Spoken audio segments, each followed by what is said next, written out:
দেশে এখন একটা বিতর্কিত প্রতীক বাংলাদেশে আছে, দাঁড়িপাল্লা, জানেননি? আমার কথা কয় না, জানেননি? এটা কার দল? কথা কয় না কেন? এটা জামাতের দল। ইসলাম বলবেন না, ইসলাম বলবেন না, জাস্ট শুধু জামাত বলবেন, কারণ তাদের মধ্যে ইসলামের ন্যূনতম গান নাই। কথা বলেন না কেন? তাদের মধ্যে ন্যূনতম ইসলামের গান নাই। মদ, জুয়া, জিনা, ব্যভিচারের চাইতে ভয়ঙ্কর অবস্থা হলো এখন বর্তমানে। আজকে দেখি ফেনী সোনাগাজীতে মহিলারা তালিম করাচ্ছে, খেয়াল করেন। এখন আমার তাৎক্ষণিক মনে হয়েছে মহিলারা তালিম করাচ্ছে। এই আপনাদের এই দৌলতপুরে যেন এই দল যেন আসতে না পারে, খেয়াল করবেন। কেন জানেন? একটা নারী যখন তার সীমানা ছেড়ে অন্য সীমানায় যাবে, তিনটা পুরুষের যেই কোন একটা পুরুষ তার সাথে থাকতে হবে। হয় তার স্বামী, না হয় তার বাবা, না হয় তার উপযুক্ত সন্তান। কথা বুঝতে পারছেন? এইভাবে একা একা নারীরা এক জায়গা থেকে আরেক জায়গায়, এই বাড়ি থেকে আরেক বাড়ি যাওয়ার কোনো বিধান ইসলামে নাই। যা হোক, তারা যাইয়া ইসলামের দাওয়াত দিতেছে। এখন যাইয়া ওখানে মহিলাদেরকে দিনের দাওয়াত দিচ্ছে। দিনের দাওয়ার পরে আপনার ওনারা বলতেছে, মহিলারা বলতেছে, আপনারা জান্নাতে যেতে চান না জাহান্নামে যেতে চান? আপনারা ভিডিওটা দেখবেন, আমি আজকে দেখছি। আজকে আপনারা জান্নাতে যেতে চান না জাহান্নামে যেতে চান? তখন ওই মহিলারা বলছে আমরা জান্নাত চাই। তখন ওই মহিলাদেরকে কোরআন শরীফ সামনে দিয়ে শপথ করাচ্ছে যে আপনারা যদি জান্নাতে যেতে চান তাহলে আপনারা দাঁড়িপাল্লায় ভোট দিবেন। আরে আওয়াজ তুলে কন্যা মিয়া নাউজুবিল্লাহ। আপনি রাজনীতি করবেন, করেন, জামাত করেন, বিএনপি করেন, আওয়ামী লীগ করেন, জাতীয় পার্টি করেন, যার যেই দল ভাল লাগে আপনি করেন, কিন্তু মানুষের ঈমান, আপনাদের ইসলাম নিয়ে খেলার অধিকার তো আপনাকে কেউ দেয় নাই। কথা বলেন না? আমার কথায় আপনারা কি রাগ হয়েছেন? এই কথা কি তাদের কাছে কি জান্নাতের টিকিট আল্লাহ দিয়ে দিছে? কথা বলেন, দিয়ে দিছে? সিরাজগঞ্জে দেখলাম এক ভদ্রলোক বলতেছে, এও জামাতের লোক, এমপি পদপ্রার্থী সম্ভবত, মুরব্বী, আমি বুঝি না এদের কি হয়েছে। এরা বলতেছে যে আপনি যদি দাঁড়িপাল্লাকে সাপোর্ট না করেন তাহলে আপনার ওয়াজ শোনার কোনো অধিকার নাই, আপনি মাহফিলে আসবেন না। কি অদ্ভুত আচরণ! এগুলো বিশ্বাস করলে মান থাকবে? কয়দিন আগে ফেনীতে মারামারি হয়েছে, ফেনীতে মারামারি হয়েছে। এক ভদ্রলোক বলতেছে ও জামাতের, ওই ভদ্রলোক বলতেছে মসজিদে যদি কি করা না যায়, মসজিদে যদি রাজনীতির আলাপ করা না যায়, মসজিদে আজান চলবে না, কোরআন তেলাওয়াত চলবে না। নাউজুবিল্লাহ বলেন। সম্মানিত উপস্থিতি, আমি গতকালকের ওয়াজে মসজিদ নিয়ে আলোচনা করেছি। এদিক তাকান। আল্লাহ রাসূল বলেছেন এক ব্যক্তি লাল ওট হারিয়ে ফেলেছে। কি? এক ব্যক্তি লাল ওট হারিয়ে ফেলেছে। নবীজি নামাজরত অবস্থায় এক ব্যক্তি মসজিদে এসে ডেকে ডেকে বলছে, তোমরা কেউ কি আমার লাল ওটটা দেখেছো? তখন রাসূল নামাজ শেষ করে বলে দিলেন, তোমরা সবাই তার জন্য দোয়া করো, সে যেন তার লাল ওটটা খুঁজে না পায়। তার কারণ কি? কারণ তার লাল ওটের তালাশ করার জন্য মসজিদ বানানো হয় নাই, মসজিদ বানানো হয়েছে আল্লাহর জিকির করার জন্য। ঠিক কিনা বলেন? আর জোরে বলেন। সম্মানিত উপস্থিতি, ইয়া রাসূলুল্লাহ, আমার এখানে আপনারা জামাতের ভাইরা থাকতে পারেন, আমি আপনাদেরকে হাত জোর করে বিনীতভাবে বলছি, আপনি রাজনীতি করবেন, আপনি রাজনীতির ধারায় থেকে রাজনীতি করেন। ঠিক কিনা বলেন? কিন্তু ইসলাম নিয়ে, মুসলমানের ঈমান নিয়ে কি করতে পারবেন না। আমাকে প্রশ্ন করা হয়েছে, হুজুর আপনার হা না ভোট নিয়ে আপনার কি মন্তব্য? আমাকে বলা হয়েছে বাংলাদেশে গণভোট হবে, হা না হবে। হা না ভোট নিয়ে আপনার কি মন্তব্য? আমি হা না ভোটের পক্ষে নই। কেন হা না ভোটের পক্ষে নই আমি আপনাকে বলি। আপনি যদি হায়ের পক্ষে দেন তাহলে তারা সংস্কার করবে। কথা বলেন। আর যদি আপনি নায়ের পক্ষে দেন তাহলে তারা কি করবে? সনদ বাতিল হয়ে যাবে। কেন আমি হা না ভোটের পক্ষে নই আমি বলি, এটা আপনাদের জেনে রাখা দরকার। সম্মানিত উপস্থিতি, আমাদেরকে বলবে আমরা মূর্খ, আমরা বুঝি না। এই দেশ আপনার না, শুধু আমাদের সবার। ঠিক কিনা বলেন? এই দেশে যত শ্রেণীর মানুষ আছে সবারই বাংলাদেশ। ঠিক কিনা বলেন? এই মহান মুক্তিযুদ্ধের মাধ্যমে আমরা বাংলাদেশ পেয়েছি। ঠিক কিনা বলেন? এই দেশ আমার আপনার সবার। দেশকে নিয়ে ভাবার দরকার সবার আছে। তার কারণ হলো I love my country and countries people. আমি আমার দেশ এবং দেশের মানুষকে ভালোবাসি, এটা আমার প্রেম। ঠিক কিনা বলেন? সম্মানিত উপস্থিতি, আমার দিকে তাকান। এই শেখ হাসিনা নামার পরে বাংলাদেশে অসংখ্য মাজার ভাঙ্গা হয়েছে। যারা আজকে হানা ভোট নিয়ে মাঠের মধ্যে তুরজুর চালাচ্ছে, তারা একটা মানুষও কিন্তু মাজারের পক্ষে কথা বলে নাই। অথচ এই বাংলাদেশের জন্ম দিয়েছে, ইসলাম এনেছে, তৌহিদ এনেছে কারা? আল্লাহর ওলিরা। ঠিক কিনা বলেন? আরো জোরে বলেন। সংবিধানে বিসমিল্লাহ, তাদের যে সংস্কার, এই সংবিধানের মধ্যে বিসমিল্লাহ থাকবে কিনা? আমরা আল্লাহর হুকুমে বিশ্বাস করি, আল্লাহর আইনে আমরা বিশ্বাসী, এই সংবিধানের মধ্যে এটা থাকবে কিনা এটা আমাদেরকে আগে জানতে হবে, তারপরে আমরা ডিসাইড করবো আমরা হ্যাঁ না ভোটে কোনটা দিব। কথা বলেন না কেন? আরো জোরে বলেন, আরো জোরে। সম্মানিত উপস্থিতি, এই যে কয়দিন আগে একটা ছেলেকে হত্যা করা হয়েছে, হাদিকে মারা হয়েছে না? কথা বলেন না কেন? হাদিকে মারা হয়েছে, হাদির বিচার হয়েছে? এই রিসেন্ট একটা যুবক ছেলে মারা গেছে, যুব দলের একটা নেতা মারা গেছে, গুলি করে তাকে মেরে ফেলেছে, তার বিচার হয়েছে? তো কিসের সংস্কার? আমার কথা আপনারা বুঝতে পারছেন? কি সংস্কার করবেন?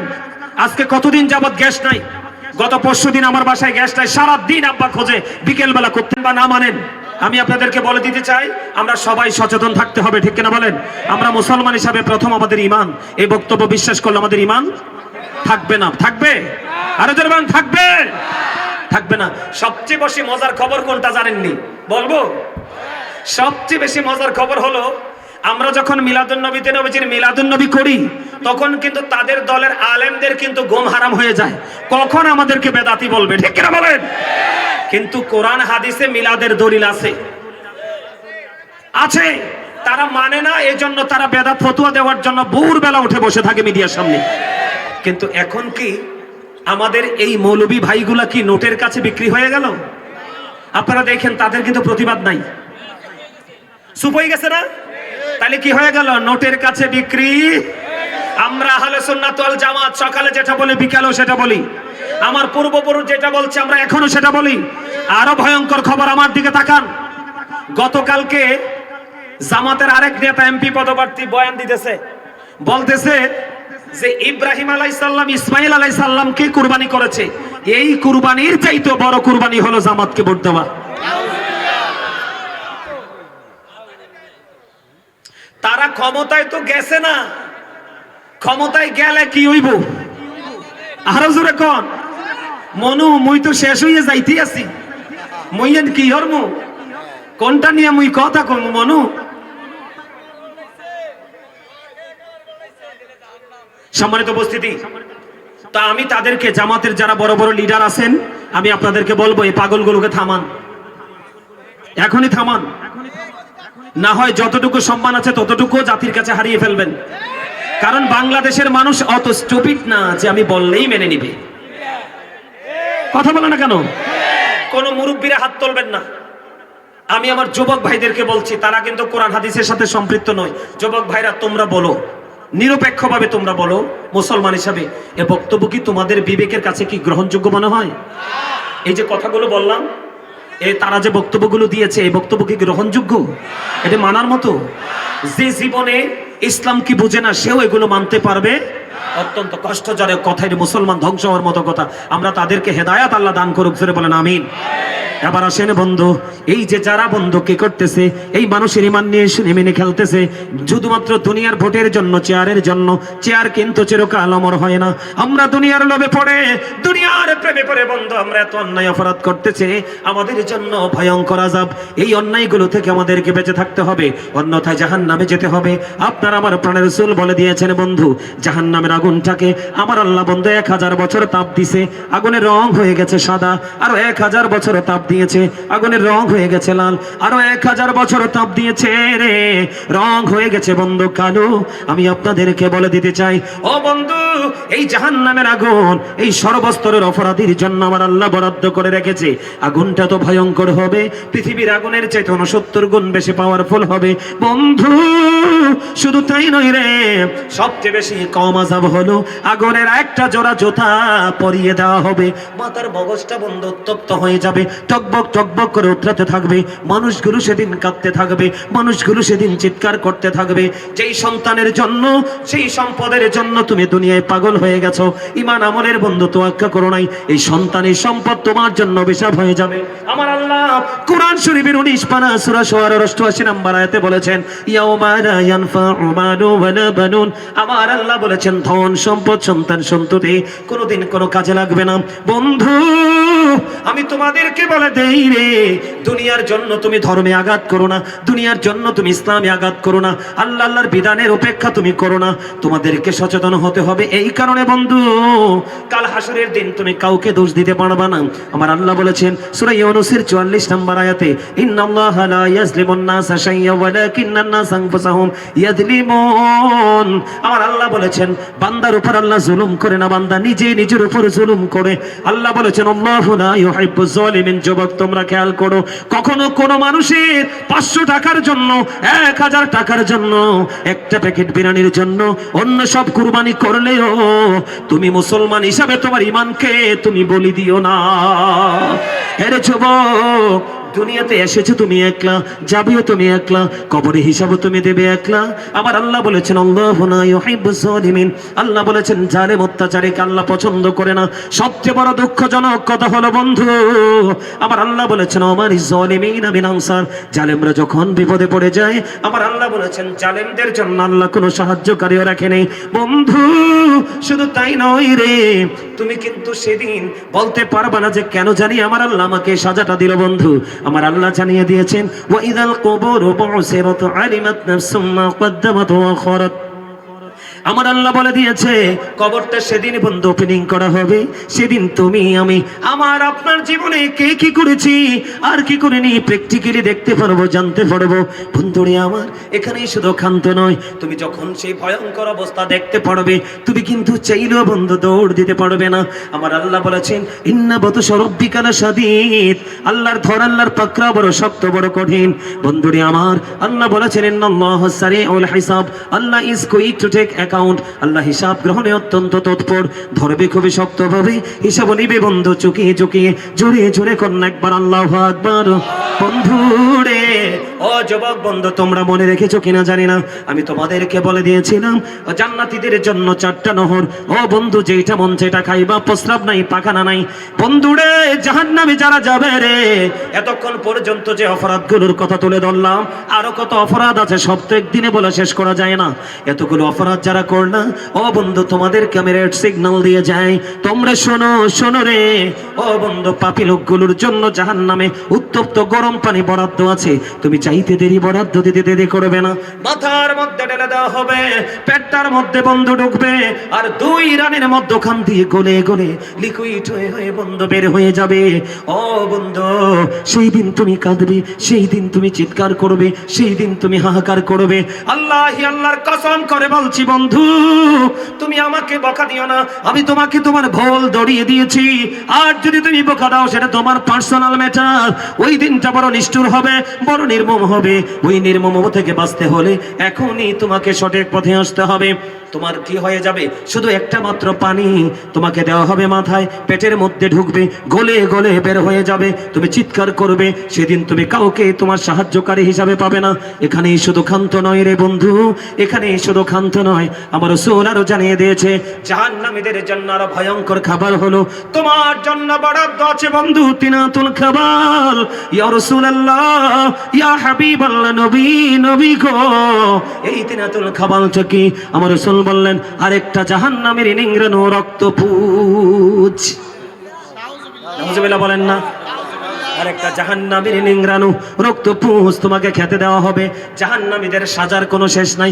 আরেকটা সাজা আছে বন্ধু, জাক্কুম। এটা এত ভয়ঙ্কর কাঁটাযুক্ত হবে, একটা ফোঁটা জাক্কুম যদি এই মুহূর্তে দৌলতপুরের জমিনে যদি পড়ে, আমার রাসূল বলেছেন কিয়ামত পর্যন্ত এই পৃথিবীর গোটা পৃথিবীর মাটি বিষাক্ত হয়ে যাবে। কিয়ামতে পৃথিবীর কোনো অংশে বিন্দু পরিমাণ শস্য ফলাতে পারবে না, কারণ এটা এত বিষাক্ত, তোমাকে সেদিন খাইতে দেওয়া হবে। শুধু এখানে একান্ত নয় বন্ধু, কবর দেখলে উসমান রাদিয়াল্লাহু তাআলা আনহু শুধু কাঁদতেন। ওনাকে প্রশ্ন করা হলো আপনি কেন কাঁদেন গো? তিনি বললেন ওই বর্জকি জীবন, তোমার ফিউচারের প্রথম ধাপ হলো কবর। ওই কবরে যে পাস করবে তে সব জায়গায় পাস করবে, এখানে যে ফেল করবে তার ফেলের কোনো শেষ নাই। নাউজুবিল্লাহ বলেন না। আমি আপনাদেরকে বলি ভয়ঙ্করতার রূপটা কত নির্মম হবে। বন্ধুরে আমার, আপনার আমার প্রাণের রাসূল জানিয়ে দিয়েছেন আল কবরু রাউজাতুম মির রিয়াদিল জান্নাতি ওয়া হুফরাতুম মিন হুফারিন নার। আমার রাসূল বলেছেন কবরটা জান্নাতের একটা বাগান হবে, জাহান্নামের একটা গর্ত হবে। বন্ধু, যার কবরটা জাহান্নাম হবে রে, ও বন্ধু, এদিক দিয়ে নিয়ে বসবে উনি, এদিক দিয়ে বসার জায়গা আছে। আচ্ছা আপনি একটু পিছনে চলে যান। বন্ধুরে আমার দিকে তাকান। আমাদের আজকের মাহফিলের যিনি প্রধান বক্তা তিনি চলে আসছেন। শেষ করি স্লোগান পরে, আমি হাদিস বলতেছি তো, আমি স্লোগান দেব। আমার দিকে তাকান, আমাদের প্রধান বক্তা চলে আসছে। আমার দিকে তাকান বন্ধু, আমি হাদিস বলছি এই জন্য নারাই দিতে নিষেধ করেছি, একটু পরে বলবো। আমার দিকে তাকান বন্ধু, ছোট্ট করে বলে শেষ করে দেই। কবরে যখন যাবে, জাহান্নামে যারা হবে, পাপী যারা হবে, জাহান্নামে যারা হবে রে বন্ধু, পাপী যারা হবে, জাহান্নামে যারা হবে, পাপী যারা হবে রে ও বন্ধু, তাদেরকে প্রশ্ন করা হবে। তারা কিন্তু উত্তর দিতে পারবে না। কি করতে পারবে না? তারা বন্ধু উত্তর দিতে পারবে না। তখন গায়েব থেকে আওয়াজ আসবে, মাটি মাটি রে তুমি তোমার অ্যাকশনে চলে যাও। তার মানে মাটি যখন চতুর্দিক দিয়ে বন্ধু চাপ দেবে, হাদিস শরীফের মধ্যে এসেছে, আমার দিকে তাকান, একটা হার আর একটা হারের মধ্যে ঢুকে যাবে, চিৎকার করতে থাকবে, কাঁদতে থাকবে। ও বন্ধু, সেদিন তোমার উপায় কি? তোমার সেদিন কে হবে বন্ধু? তোমাদেরকে বলে দিতে চাই, বিজ্ঞান পৃথিবীর সব জায়গায় চলে গেছে, কিন্তু বন্ধু 3.5 হাত মাটির ঘরে যেতে পারে না। তুমি বুঝে নাও, এটা অত্যন্ত রহস্য ঘেরা একটা ঘর। ঠিক কিনা বলেন? আরো জোরে, আরেকটু মহাব্বতে আমার দিকে তাকান বন্ধু। এই যে আপনার হার, একটার মধ্যে আরেকটা ঢুকে যাচ্ছে, চিৎকার করতেছেন, কাঁদতেছেন বন্ধু, কি করবেন সেদিন? উপায় নাই, উপায় নাই ও বন্ধু, আপনার কোনো উপায় নাই। এই জন্য আমি আপনাকে বলে দিতে চাই রে, আল্লাহ বলেছেন লা ইয়ামুতু, people will not die that day, সেদিন মানুষগুলো মরতে পারবে না। আল্লাহ বলেছেন ফিহা ওয়ালা ইয়াহইয়া, people will not be able to life that day, সেদিন মানুষগুলো বাঁচতেও পারবে না। আল্লাহ বলেছেন আমা হুমান হাবি গাইবিন, people will not be able to escape that day, সেদিন মানুষগুলো চাইলেও সেদিন সেখান থেকে পালাতে পারবে না। বন্ধুরে আমার, তুমি বাঁচতেও পারবে না, মরতে পারবে না, ওখান থেকে বন্ধু পালাতেও পারবে না। উপায় কি হবে রে? সন্তানও তোমার কাজে লাগবে না, সম্পদও তোমার কাজে লাগবে না। তোমার একটা মাত্র রাস্তা আছে রে, একটা মাত্র রাস্তা আছে। সেই রাস্তা হলো হক্কানি আলেমদের সাথে প্রেমের ডুরি লাগাও। আমার আল্লাহ বলেছেন, join with my dear people, come to my paradise, ফাদখুলি ফি ইবাদি ওয়াদখুলি জান্নাতি। তোমার একটা মাত্র রাস্তা, যোগ্য, দক্ষ, কোয়ালিটিফুল হক্কানি আলেমের সাথে প্রেমের ডুরি লাগাও। তোমার নিয়ামত বাধ্যতামূলক, জোরে বলেন আমিন।